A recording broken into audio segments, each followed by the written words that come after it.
Hello and welcome back guys in my YouTube channel unfiltered footprints. दोस्तों, हमारा पुराना channel जब यूट्यूब ने डिलीट कर दिया तो ये चैनल मैं फिर से नया बनाया हूँ और इसको लाइक शेयर एंड सब्सक्राइब कीजिए और बहुत सारा सपोर्ट दीजिए।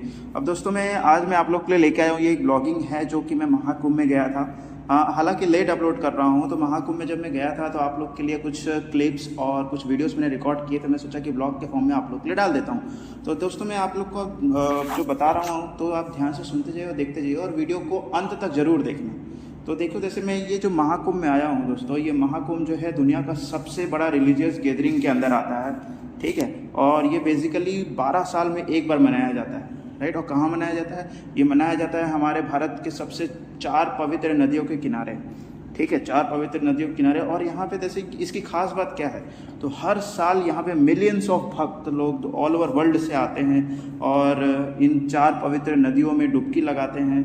और मान्यता ये रहती है कि इस नदियों में डुबकी लगाने से उनके पाप धुल जाते हैं और उनको मोक्ष की प्राप्ति होती है। तो दोस्तों, मैं भी सुबह सुबह अहमदाबाद से ट्रेन लेके प्रयागराज के लिए आ गया था। और प्रयागराज में जैसे ही उतरा तो यहाँ पे देखा कि बहुत सारे भीड़ है, बहुत पब्लिक आई है, बहुत भक्त लोग इकट्ठा हुए हैं। और जैसे ही मैं ट्रेन से उतरा तो ट्रेन के मतलब स्टेशन के जस्ट बाहर से ही बहुत सारे प्रसाद वितरण हो रहे हैं। तो यहाँ पे जैसे भक्त लोगों के लिए भरपूर प्रसाद और जल सेवा वगैरह बहुत सारे भक्तों लोग ने किया हुआ था, व्यवस्था किया हुआ था। तो यहाँ आने के मतलब मेरे को जैसे रहने खाने का कोई टेंशन ही नहीं था। मतलब मैं तो लास्ट डे पे पहुँचा हूँ। लेकिन अगर जो आप मतलब बहुत पहले से आ जाते हैं ना, तो यहाँ पे पूरा महीना आप ऐसे रह सकते हो, ठीक है। अब चलो दोस्तों, मैं थोड़ा सा कुंभ के बारे में आप लोग को बताता हूँ। जैसे मैं आप लोग को बता रहा था कि ये विश्व के सबसे बड़ा मतलब रिलीजियस गैदरिंग होता है और भारत के मतलब जो 4 प्रमुख नदियाँ हैं, 4 पवित्र नदियाँ हैं, उनके किनारे मनाया जाता है। तो जैसे 4 लोकेशंस पे जनरली मनाया जाता है हर साल। तो पहला जो लोकेशन है वो प्रयागराज या फिर इलाहाबाद बोलते हैं, जहाँ पे हमारे 3 नदियों का संगम, राइट, गंगा यमुना सरस्वती का जो संगम है, उस संगम के ऊपर, इस प्रयागराज के संगम के ऊपर महाकुंभ का आयोजन किया जाता है। और दूसरा है हरिद्वार में मनाया जाता है, रिवर गंगा। और तीसरा उज्जैन में शिप्रा नदी के ऊपर। और चौथा है नासिक में रिवर गोदावरी के ऊपर। लेकिन इस बार जो है ये हमारा संगम में है और ये महाकुंभ है। महाकुंभ मतलब ये 144 साल बाद ये आया हुआ है, ठीक है। अब यहाँ पे देख रहे हैं कि बहुत भरपूर व्यवस्था है। और मैं जैसे आया हूँ तो यहाँ से अब बात कर लेते हैं कि प्रयागराज स्टेशन से और महाकुंभ तक कैसे जाएं। तो जब मैं गया था तो यहाँ से जैसे क्या है कि प्रयागराज के जस्ट स्टेशन के बाहर से ही बहुत सारे रिक्शा चालक और बाइक वाले जस्ट वो मतलब ले जा रहे थे हमारे कुंभ के जस्ट 1 किलोमीटर 2 किलोमीटर पहले तक छोड़ दे रहे थे, ठीक है। और मतलब भरपूर गाड़ियों की व्यवस्था है, आने जाने की कोई मतलब ऐसे दिक्कत वाली बात नहीं थी, ठीक है। हाँ, हालांकि बीच में कुछ दिन ऐसा हुआ था कि भगदड़ वगैरह मच गई थी, तो उसमें थोड़ा सा सिक्योरिटी टाइट कर दिया था। लेकिन उसके दूसरे दिन बाद से यहाँ पे माहौल भरपूर था, ठीक है। अब बात कर लेते हैं कितने टाइप्स के कुंभ होते हैं, राइट। तो सबसे पहला जो होता है कुंभ मेला, वो तो 12 साल में हर बार मनाया जाता है। लेकिन उसके अलावा भी कुंभ जो है उसे एक कुंभ को हम बोलते हैं अर्ध कुंभ, जो हर 6 साल में मनाया जाता है। और ये जनरली हरिद्वार और प्रयागराज में ही मनाया जाता है। दूसरा है पूर्ण कुंभ, जो हर 12 साल में मनाया जाता है और ये खाली प्रयागराज में मनाया जाता है, ठीक है। और फिर उसके बाद जो है और एक है महाकुंभ, जो हर 144 साल पे मनाया जाता है। मतलब जो हमारा कुंभ मेला जो 12 साल में आता है, वो 12 बार जब आ जाएगा तो 144 साल बनता है। तो 144 साल में मनाया जाता है हमारा महाकुंभ, जो कि प्रयागराज में ही मनाया जाता है, ठीक है। अब दोस्तों, आप लोग देख रहे हैं कि वहाँ जाने के लिए बहुत सारे भक्त लोग लगातार चलते जा रहे हैं। तो उसी कतार में मैं भी चल रहा हूँ, महाकुंभ की तरफ बढ़ते जा रहा हूँ, त्रिवेणी संगम की तरफ बढ़ते जा रहा हूँ। तो बढ़ते बढ़ते हम लोग थोड़ा सा बात करते हैं कि महाकुंभ मनाया क्यों जाता है। जैसे महाकुंभ के जो रूट्स है वो जनरली जोड़े जाते हैं समुद्र मंथन पे। समुद्र मंथन जो कि देवताओं और भगवान राक्षसों के बीच में किया गया था, जिसमें से एक अमृत कलश निकला था, राइट। अमृत कलश जैसे बोल सकते हैं कि अमरता का कलश बोल सकते हैं, एक अमरता का नेक्टर बोल सकते हैं, राइट। अब उस एक कलश के ऊपर देवताओं और जो राक्षस गण हैं उन लोग में युद्ध हुआ, ठीक है। और जब वो देवता लोग जब भगवान विष्णु ने मोहिनी का स्वरूप लेके जब उस कलश को लेके भाग रहे थे, तब उसमें से 4 बूंदें गिर गई थी, जो कि 4 बूंदें हमारे 4 जगहों पे गिरी थी। 4 जगह जैसे प्रयागराज, हरिद्वार, उज्जैन और नासिक। तो इन सारे जगहों पे वो मनाया जाता है, ठीक है। अब ऑलमोस्ट क्या होता है कि अब इसमें किया क्या जाता है, तो इसके अंदर जैसे जो कुंभ का जो मुहूर्त रहता है उसके अंदर बेसिकली होता क्या है कि दूर दूर से हमारे वो बहुत सारे भक्त लोग आते हैं, और इसका महत्वता क्या होता है कि इसके अंदर नागा साधुस लोग आते हैं। ठीक है, बहुत सारे नागा साधुस लोग कहते हैं। नागा साधुस कौन है? तो ये जनरली क्या है कि हिंदू सनातन धर्म के रक्षक माने जाते हैं, बहुत बड़े रक्षक। और जो अखाड़ास रहते हैं, डिफरेंट डिफरेंट जो फाइटिंग वॉरियर्स रहते हैं, इनका एक ग्रुप रहता है, उसे हम अखाड़ास बोलते हैं। तो वो पूरी ग्रुप यहाँ पे आती है और नहाती है, राइट। और एक जो हमारा केंद्र रहता है इसका कुंभ का, वो है बहुत सारे tents, millions and millions of tents लगाए जाते हैं, टेम्पररी टेंट्स लगाए जाते हैं। ठीक है, और इस बार का जो अनुमान है वो लगभग 1.5 लाख, लगभग 1,50,000 टेंट्स इस बार इस प्रयागराज में लगाए गए थे।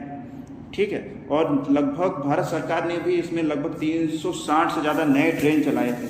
ठीक है, अब जो महाकुंभ का जो डेट है वो जनरली मतलब चालू हो गया था हमारा 13 तारीख से लेकर 26 फरवरी तक था, राइट। तो इसमें कुछ महाशाही स्नान जो थे वो 13 जनवरी को थे, 16 जनवरी को, 14 जनवरी को थे, 14 जनवरी मकर संक्रांति जिस दिन था, फिर 29 जनवरी मौनी अमावस्या के दिन, और 3 फरवरी बसंत पंचमी के दिन, 12 फरवरी माघी पूर्णिमा के दिन, और 26 फरवरी जिस दिन महाशिवरात्रि था।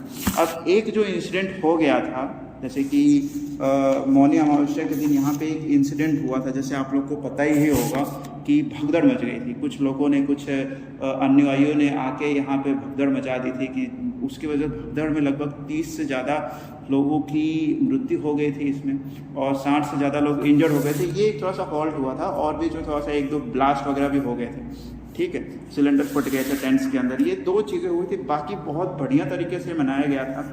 ठीक है, और एक सर्वे के हिसाब से ये अनुमान लगाया जा रहा है कि यहाँ पे लगभग 400 मिलियंस भक्त लोग आए थे। डेली एवरेज निकाल के देखा जाए तो 6 से 7 मिलियन लोग डेली आ रहे थे। और जो माघी पूर्णिमा थी उस दिन तो लगभग 7.3 मिलियन लोगों ने इस महाकुंभ में डुबकी लगाई थी। ये एक अटेंडेंस के तहत रिकॉर्ड लगाया गया है, राइट। अब क्या है कि यहाँ पे जैसे दोस्तों आप लोग इस ब्लॉग में और आपको थोड़ा सा बता देता हूँ कि ये खाली अखाड़ा या साधु लोगों के लिए नहीं है। यहाँ पे महाकुंभ बहुत सारे टूरिस्ट लोग को भी अट्रैक्ट करता है, टूरिस्ट लोग को अट्रैक्ट करता है, पॉलिटिशियंस लोग को अट्रैक्ट करता है, सेलिब्रिटीज़ लोग को अट्रैक्ट करता है। तो जिसकी वजह से क्या होता है कि हमारे भारत देश की जो इकोनॉमी है उसके अंदर भी ग्रोथ माना जाता है। तो एक सर्वे के हिसाब से इकोनॉमिक जो भारत देश पे इकोनॉमिक इम्पैक्ट पड़ा है वो माना जाता है कि लगभग 2 लाख करोड़ का फ़ायदा हुआ है, राइट। खाली भारत के इकोनॉमिक को ऑलमोस्ट 30 to 35 बिलियन डॉलर्स, ठीक है, across tourism, infrastructure and retail transport में बहुत सारा फायदा हुआ है। ठीक है, और एक खास बात और क्या है कि इस बार महाकुंभ में लगभग जो हमारे बोट चालक थे, ठीक है, वो लोग ने सबसे ज़्यादा कमाई की है। बाइक वालों ने बहुत ज़्यादा कमाई की है, मतलब इससे बहुत देश को तो बहुत फायदा है। अब एक चीज़ जो था हमारा मतलब क्या था कि बोट वालों को न्यूज़ में बहुत ज़्यादा वायरल हुआ था कि एक बोट की फैमिली है, महारा फैमिली, जिसके पास ऑलमोस्ट 130 बोट थे, और उसका 30 दिन की जो कमाई थी वो कितना था आप जान। तो दोस्तों मैं भी ऐसे ही टहलते टहलते महाकुंभ में दर्शन करने आ गया था। लोग कहते हैं कि यहाँ पे लोगों की पाप तो नहीं धुलते हैं, लेकिन जाने अनजाने में हुए पाप जरूर धुल जाते हैं। तो हर साल जो महाकुंभ होता है ये सनातन धर्म का बहुत बड़ा पर्व माना जाता है, जहाँ पे बहुत मास गैदरिंग की जाती है, और हिंदू धर्म को मानने वाले और अदर धर्म को मानने वाले भी लोग यहाँ पे आते हैं और माता गंगा में डुबकी लगाते हैं, गंगा यमुना सरस्वती में डुबकी लगाते हैं, और ये मानते हैं कि हमारे पाप धुल जाते हैं, जिससे मोक्ष की प्राप्ति होती है। और जैसे अब दोस्तों ये है कि यहाँ पे खुद तो आते हैं, लेकिन एक और चीज़ जो यहाँ का अट्रैक्शन है कि लोग खुद तो नहाते ही हैं, लेकिन उसके बाद जो जल है वो अपने परिवारजनों के लिए भी भर के लेके जाते हैं, जिससे परिवारजन भी उससे नहाते हैं। वैसे गंगा जो हमारी गंगा है वो पवित्र नदी है ही, वो संगम हो मतलब ये कुंभ हो ना हो, उसके जल में नहाने से आपके पाप तो धुल ही जाते हैं। लेकिन इस पर्व पे जो गंगा जल लेके जाते हैं और अपने परिवारजनों को जो नहलाते हैं, तो खुद के पाप तो धो ही रहे हैं, प्लस अपने परिवारजनों को भी पवित्र करते चल रहे हैं, ऐसा अनुमान माना जाता है। और दोस्तों मैं इस व्यवस्था को लिए यूपी सरकार को भी बहुत धन्यवाद देना चाहता हूं, क्योंकि आप लोग देख सकते हैं चारों तरफ बहुत भीड़ है, लेकिन इस भीड़ मैनेजमेंट को कंट्रोल करना बहुत बड़ी बात होती है। तो हमारे भारत सरकार को भी बहुत बड़ा धन्यवाद जाता है मेरे तरफ से और पूरे देशवासियों की तरफ से कि इतने बड़े इवेंट को आयोजित किए, एकदम सक्सेसफुली आयोजित किया गया। आप चारों तरफ मेरे वीडियो में भी देख सकते हैं कि कितनी पब्लिक है, चारों तरफ बस सिर ही सिर दिख रहे हैं और चारों तरफ इतना बढ़िया लाइटिंग्स। और रास्ते में हम लोग जब चल रहे हैं तो हमें ये गौ माता दिखी, जिनके देख सकते हैं कि शरीर में से एक और अंग निकला हुआ है जिस पे पैर है। ये इनका भी हमने प्रणाम किया है गौ माता को। फिर उसके बाद हम चल पड़े थे लेटे हनुमान का दर्शन करने रास्ते में, क्योंकि अगर जो आप कुंभ में आए हो और लेटे हनुमान जी का दर्शन नहीं किया तो माना जाता है कि कुंभ आपका सफल नहीं हुआ। तो हम लोग फिर ऐसे ही चलते चलते पहुंच गए लेटे, या फिर बड़े हनुमान भी इनको कहे जाते हैं, बड़े हनुमान का दर्शन किए। अब यहाँ पे आप लोग वीडियो में देख सकते हैं कि ये हनुमान जी का खास बात यही है कि ये जो हनुमान है वो लेटे हुए हैं। और फिर होता ये है कि कब ऐसा भी माना जाता है कि गंगा मैया खुद इनको स्नान करवाती हैं।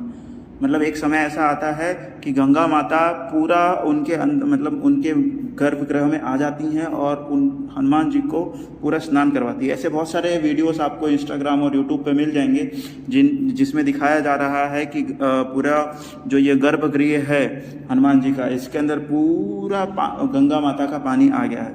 तो हमने इनका भी दर्शन किया। लाइन देख सकते हैं, लाइन बहुत लगी है, श्रद्धालुओं की लाइन लगी है। हम लोग ने 4 बजे ही ऑलमोस्ट 4 बजे दर्शन कर लिया था। मैंने 3 बजे ही नहा लिया था महाकुंभ में। फिर उसके बाद 4 बजे ये बड़े हनुमान जी का दर्शन किया, वहाँ से प्रसाद लिया। फिर उसके बाद हम लोग चल दिए हमारा यहाँ पे। फिर हमारा क्या हुआ कि महाकुंभ का जो सफ़र था वो ख़त्म हो गया। फिर यहाँ से हम लोग निकल गए थे अयोध्या के लिए। बहुत सारे हमारे जो श्रद्धालु लोग थे, मेरे साथ जो एक फैमिली थी वो राजकोट की फैमिली थी जिनके साथ मैं ट्रैवल कर रहा था। जैसे साथ में फैमिली रखने का फ़ायदा ये रहता है कि महाकुंभ में अगर जो अकेले ट्रैवल कर रहे हो और नहाते समय क्या होता है कि बैग का बहुत थोड़ा सा खतरा रहता है, कोई भी उठा ले जाए। ठीक है, तो इसीलिए मैं एक फैमिली को अपने साथ रखा था, ठीक है, जो कि राजकोट से थी। तो वो जो हमारा दर्शन हो गया तो फिर वो जो फैमिली थी राजकोट की फैमिली वो चली गई अपना, वो लोग का मन था बनारस जाने का, काशी जाने का वहाँ से। लेकिन मैं फिर यहाँ से अयोध्या आ गया। अयोध्या भगवान श्री प्रभु राम जी का दर्शन किया और फिर सीधे मैं आ गया। दोस्तों ऐसे ही और वीडियोस देखने के लिए हमारे चैनल को लाइक शेयर एंड सब्सक्राइब कीजिए। और दोस्तों क्या है कि आप लोग की सपोर्ट की बहुत ज़्यादा ज़रूरत है, इसलिए आप लोग से